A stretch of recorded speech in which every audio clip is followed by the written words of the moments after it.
Welcome to Talk Purpose and Truth with Eden and Kim, shifting you into higher consciousness, the show that elevates, uplifts, and encourages listeners to grow, heal, awaken, and evolve. Eden and Kim include bold topics, special interviews with inspiring guests, intuitive readings, channeled messages from beyond, including celebrities, hot topics to expand your awareness, and time for questions from the audience. Tune in for unprecedented truth, authenticity, on-purpose discussions, and magical moments. To admit that something's off, like, okay, I'm going to heal this because it's not working in my life. And I think that a lot of people get attached to almost like the label, or that's their personality. They go, well, this is how I've always been. I've always felt, low or depressed or whatever. So that's just part of my label. And there are some people that don't mean to, but that's how they get attention, or whatever. Yeah. And so it's very brave to admit it and go, how can I fix this? How can I go to therapy or figure out methods or different ways to heal this? Or like what, Kirsten that we just interviewed was talking about how powerful sound healing is for trauma. So I give you a lot of credit even for finding ways to heal that. Thank you. Thank you so much. Yeah. And it's, same goes to you, because you did the same thing. Like, we were simultaneously going through stuff together. Yep. Yeah. Okay. All right. So number one on the list, if you've felt that you have lost control, instead take one area of your life at a time and positively expand upon it. And so here's an example. You can start to see a therapist to improve your mental health. There's probably many other examples, but just the lost control, I think that also comes from childhood, that feeling, but we get triggered by it. But that's a big one for people. Right. And, that's interesting, because even with that statement, this isn't true, I choose peace, God decide for me, for those who are listening who believe there is a higher power. I was going to say that because some people don't. Yeah. Yeah. So when you say that statement, it's admitting you don't have the control, and you're saying you decide for me. Yeah. And realizing, if you believe it, that a higher power is able to heal everything and transform everything and have your life be positive. Yeah. And if you don't believe, there's other alternatives. So there's some people just believe in source or divine, universe, or just their loved ones above. There's all kinds of just other people than the religious aspect. It's always a spiritual thing that you could just tune in and just really give it up to them, so you can right. Feel like you have someone up there to trust to take you through things. Right. Okay. Number 2, if you're comparing yourself to others, which I think so many of us are guilty of, instead start comparing yourself to where you started and how far you've come. And it's interesting because it makes me think of a client that I've had. I often have clients do a timeline where you think of what stood out for you in your life, and you do it in categories like 0 to 7, 8 to 14, etc. And you think about the standout moments, good or bad, whatever just stands out to you in your mind. And then you go back and you rate them 0 to 100, and you can rate them, or you can say that was challenging, that was amazing, whatever you want, but just so that you can get really tuned in to your whole life up until now. And this particular client had been telling me, I haven't done anything in my life. I'm really not good at anything. I haven't amounted to what I thought I could be. And she was already maybe like 42. And I was like, well, that can't be true. You probably have done so much. You're not giving yourself credit. She did the timeline, and she came back to me and she goes, wow, I will admit that looking at this, I realized even though there were a lot of difficult moments, I have done a lot of things.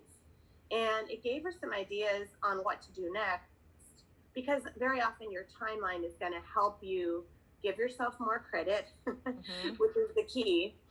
See yourself better, see yourself as many others definitely see you, and then also give you ideas for your future, because the timeline usually adds up to what you're doing now in many different ways. Yeah, that's a good one. Okay, number 3. If you have bad habits or old habits, but try what's kind of like what I was talking about in the beginning. Try creating new ones. For example, if you aren't exercising and feel sluggish, start walking, hiking, or going to the gym. Another example could be if someone feels angry or sad, they regularly spend time spending money shopping because they want to not feel their feelings. So they keep their mind occupied. So instead of doing that, you can start a new habit of regularly talking to a friend, or, like we said earlier, to a therapist, or journaling. Um, just somehow getting it out in a healthy way, as opposed to doing something habitual or addictive uh, to negate the emotion that you're feeling. Right. And I think you can check in with yourself on that and go, if you are feeling like you're doing something excessive, you could say, how is this working for me? Is this causing positive, high vibration things in my life, or is it causing issues or low vibration things? And that's going to help you go, well, how can I shift this? Do I need to ask for help to shift this? And so it gets to that point where you really want to be self-aware. Yeah, and also to add to that, um, you can ask yourself too, after you take that shopping trip and you spend $1,000, um, ask yourself, how do I feel now? Do I still feel sad? I'm sure the answer is going to be yes, because it's just a temporary fix, just a band-aid. Right. And I think it's we don't do this always, but trying to get in the habit of everything you do.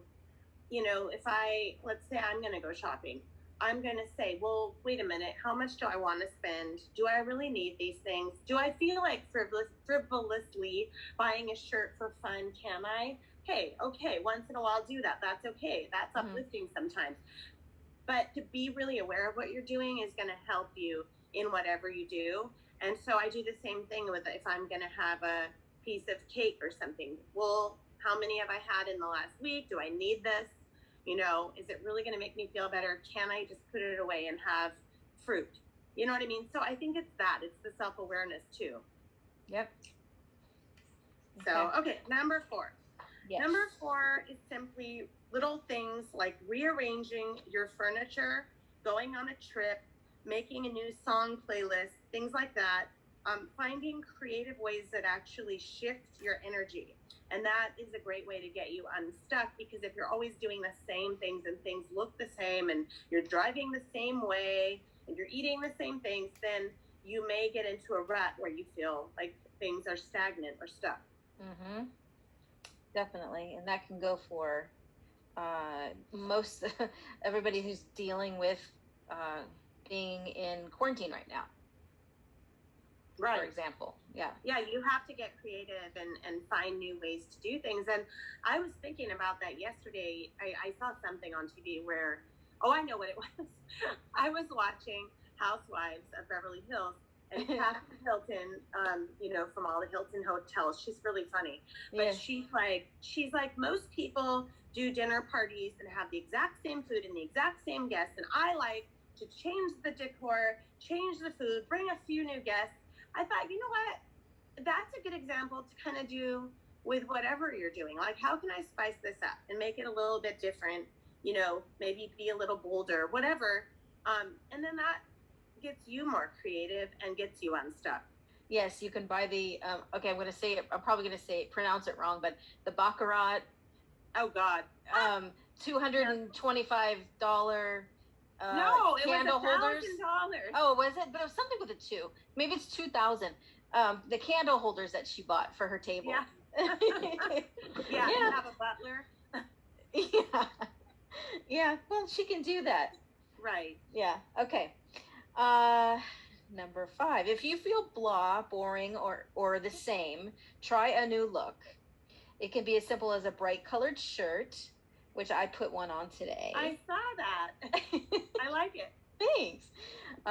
Or as complex as a new hair color, but sometimes this is what what makes you need what makes it so that you need to be doing something different. I can't even read what I'm supposed to be reading here. Makes you feel like you're doing something different, shifting or getting unstuck. Just these Right. little tweaking things. And again, if you're in quarantine, you could go buy a box of hair color, do it yourself. You could order one online, do your nails, and if you're a guy, you can do the same thing.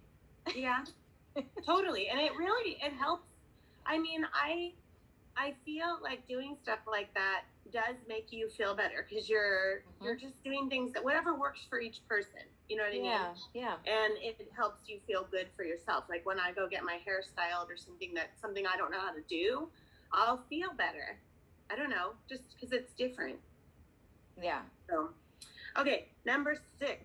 If you feel you need a rebirth or a new start, which I hear that a lot, like I just feel like things are the same and I need, to totally revamp everything. So if you feel like you need a rebirth, begin a challenge such as a fitness challenge, a new me challenge, or read one book per month challenge, anything like that.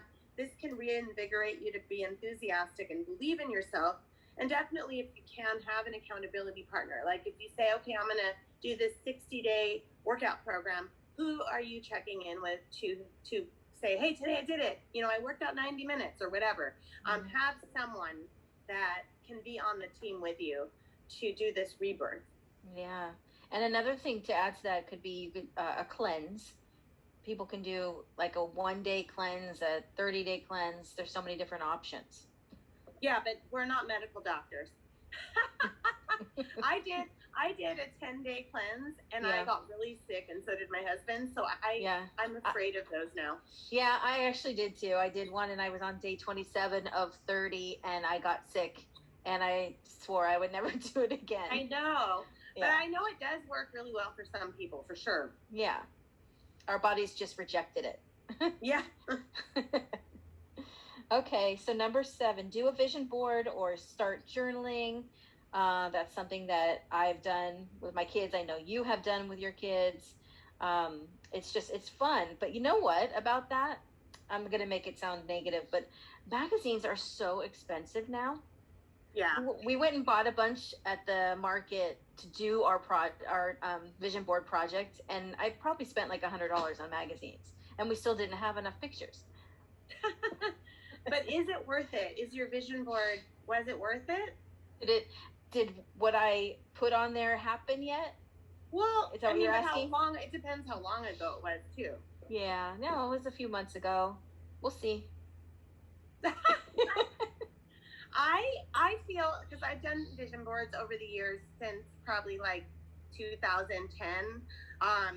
Since I saw The Secret, I have done vision boards, and I would say probably if I had to estimate, I've had about 40% of things come true from them. And really crazy, this is crazy, and you probably forgot this, Eden. I told you a long time ago, but on my first ever vision board, which I have downstairs in the garage, I put a picture of Prince, and then around it, I put words such as like God and connect and all these things. And I feel like we manifested talking to him, and I'm like, wow, that came true on my vision board. And my intention when I had the vision board was just, I love Prince. I want to go see him in concert a bunch of times, which I did, that came true too. But it's crazy what could really come true. It's funny because I have my vision board here, and I'm going to try to show everyone on YouTube here. Okay. Yeah, you can kind of see, like, I have my fitness goals, travel goals, definitely this summer. Some of them have come true. Yeah. Wait. Go back. Look at that stomach. You have that stomach? Oh, I'm working on it. You know what? I used to have that stomach, and then hormones. I have about 10 pounds to go. That's great. I'm working. And then I have our podcast on here. Red carpet events. And so anyway, just to give everyone an idea, and I said it, but I actually did a double-sided vision board. So I turn it around according to what I'm vibing that day. And I recommend you do them probably like once a year or twice a year. And you can get creative and do a vision box. and put things in it, our vision journal, instead make it into a book. So there's so many cool ways.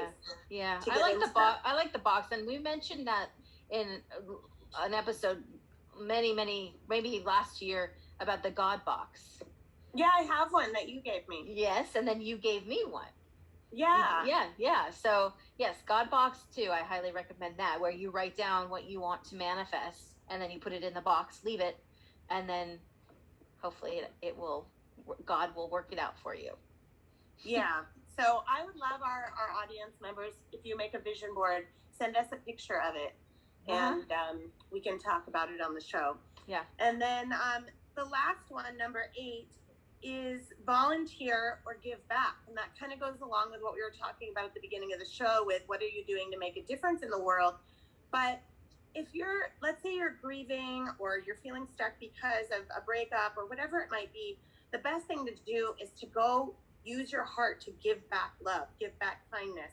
And that could be, it's harder right now with COVID, but you could do homeless shelter or animal shelter or nursing home. Nursing homes love when they're able to. They love people to just come in and visit because they don't get that many visitors, and they're so cute. Some of them, they're just the cutest and appreciative of everything.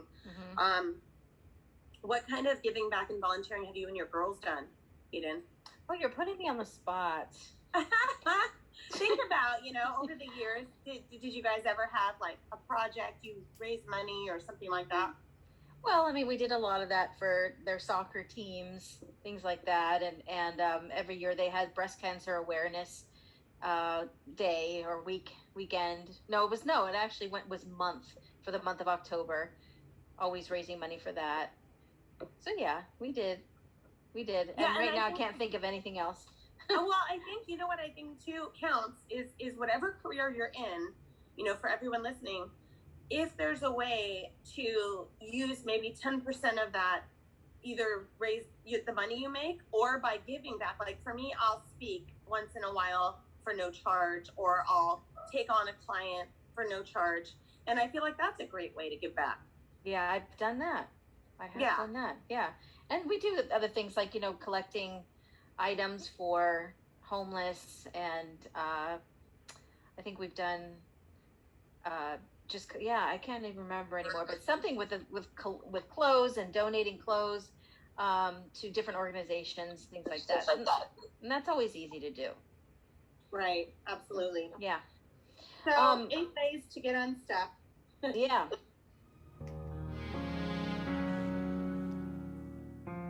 For more information on Eden, go to edensustin.com. For more information on Kim, go to kimlifecoach.com. Make sure to follow them on Instagram, Twitter, and Facebook at Talk Purpose and Truth Podcast. If you loved this episode, you'll love every episode. So be sure to subscribe so you don't miss anything. Thank you for listening.